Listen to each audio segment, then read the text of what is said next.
week has been great. Going back and looking at old clips of the Jackson 5 singing, I Want You Back and I'll Be There. I had forgotten how amazing those outfits were back in the late 60s and 70s. I mean, you see this beautiful altar here? Yeah. Outfits make this altar look like pastel. Yeah. It was great hearing those songs, hearing their enthusiasm, their energy, their God energy, their love coming through in their singing and in their dance moves. Jackson 5, I'll Be There, God's love song to us. So I looked at some of the clips. I also saw some of the comments that people were writing. And someone named Rosie said this as her comment. Why does this song make me so emotional? And I was intrigued by the responses. The first response was someone who said, this song makes me so emotional because they went into all the technical details, all the musical qualities of the song. And I thought, yeah, technically it's great, but that's not really why it makes Rosie so emotional. The reason that song taps into emotions is that it comes from a very deep place, a very real place. As I did research on the song, I actually found out something I didn't know. The song I'll Be There was actually partly inspired by Matthew 18:20, where 2 or 3 are gathered in my name, I'll be there. So when the song speaks about connection, it's speaking about a spiritual connection, the presence of Christ, the presence of love there in the presence of God's people. When it speaks about salvation, it's talking about salvation indeed. Salvation that is life and wholeness. It is God's love song to us. Just call my name, God says, and I'll be there. I'll be there through all seasons and through all times. I'll be there to protect you, to love you, to comfort you. How good is that? A God who sings a love song to us. In our scripture today, we see that Jesus is expressing God's heart. In fact, when I think of Jesus, I think of Jesus as God's living and breathing love song. God who becomes vulnerable and real.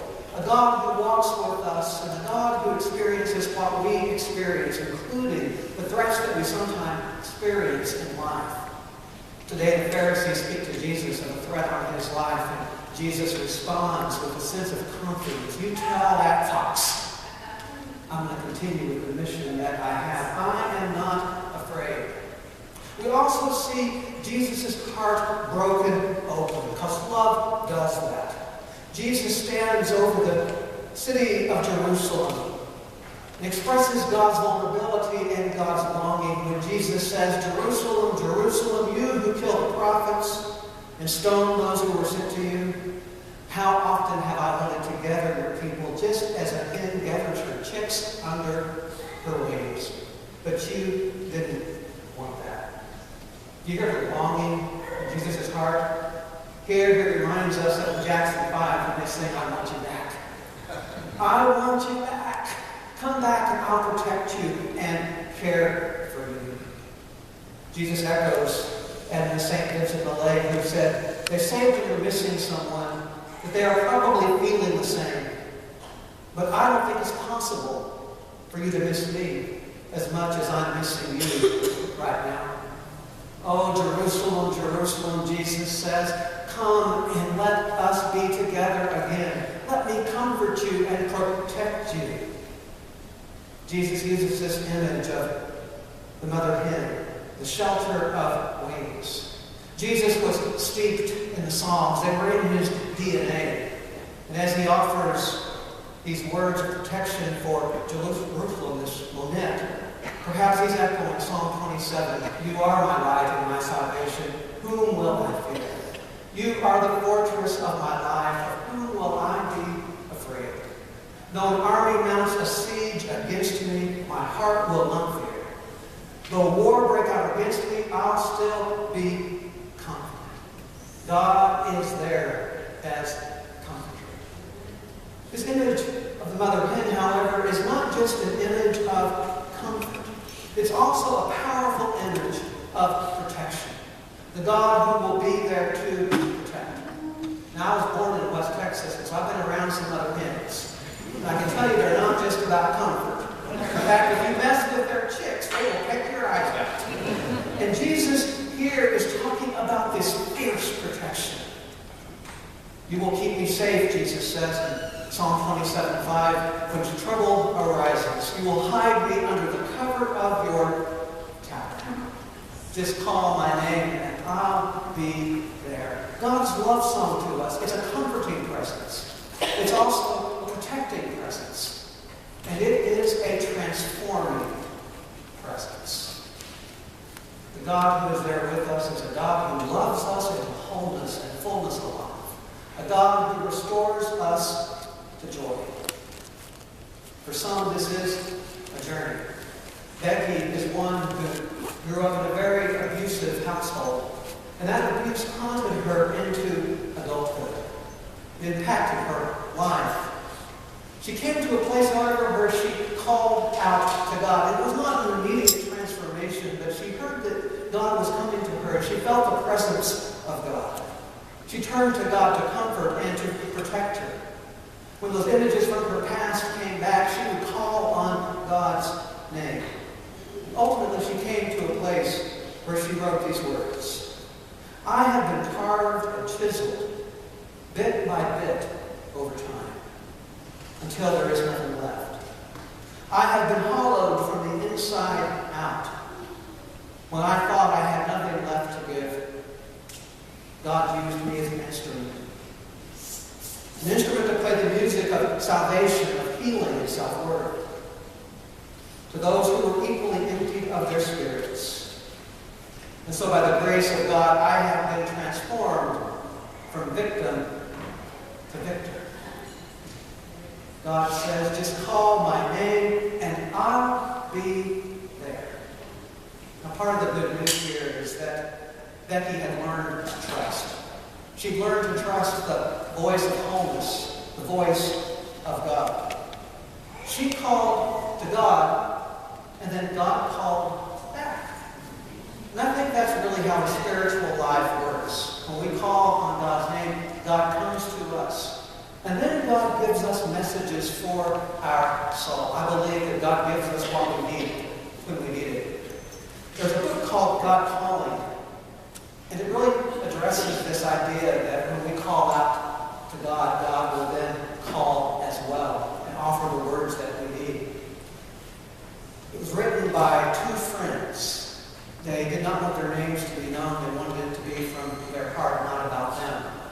It was two friends who were in wartime London, facing incredible economic difficulty as well as the fear of war and many threats. Jesus experienced those threats today as he stands over Jerusalem. What they did as a spiritual practice is that they got together in their poverty and in their fears, and they prayed together and they were silent. And then they listened to what God said as they called out to God. And then they both wrote what came to them as a form of free writing. And then they took the message that had come to them and put them together into 365 messages, one for each day of the year. I was just curious about what the message would be for tomorrow, and I looked at it, and it totally fits with what we're talking about today, the God who answers, the God who calls, and God's love song to us. And the theme is this, an invitation to trust. Now, I've adapted this, and I put MCCDC's name into this writing. MCCDC, my beloveds, trust me. Trust me wholly. This is your lesson. An invitation to trust. You shall be helped. You shall be led. You shall be guided continually. Oh, know that the children of Israel would long before have entered the promised land. Only their fears kept driving them back to the wilderness. MCCDC, receive your promised land. It is the land beyond fear. Remember this, that fear delays. Are you trusting me beyond your fears? I'm teaching you how to live in trust. My beloveds of MCCDC, I love you, so trust my tender love. It will never let you down. Oh, could you see? Could you see that land beyond fear? Then you would understand. You have much to learn about turning out fear and being at peace. But I will show you. Do not fear. Trust me, absolutely. We call on God. God calls back. And God is singing that love song today. Let me fill your heart with joy and laughter. Togetherness. Well, that's all I'm after. Whenever you need me, I'll be there. I'll be there to protect you with an unselfish love. I respect you.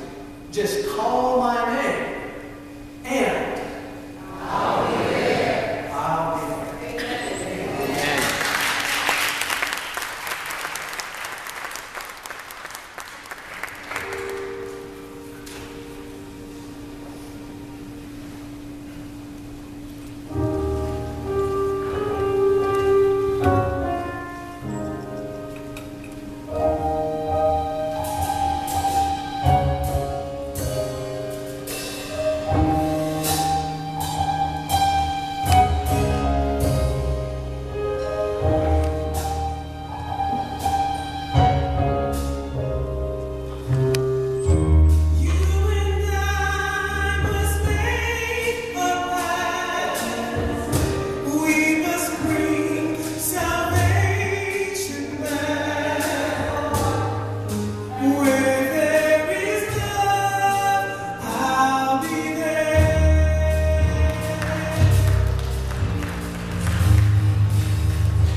These are waters of love and life and renewal. As we pour these waters, we continue to align our hearts and pray for the people of Michigan, for clean water around our world, for the protection of the environment. We also offer for you here oil and laying on of hands the balm in Gilead. In ancient times, this oil was the presence of healing and also the presence of the Spirit. So today, during this time of response, our pastoral care ministers will be here to pray for you at the altar if you wish, or you're invited to stay right where you are and pray, and perhaps listen close because you'll hear God's love song, especially for you today, whatever it might be. Please rise as you're able for this time of response.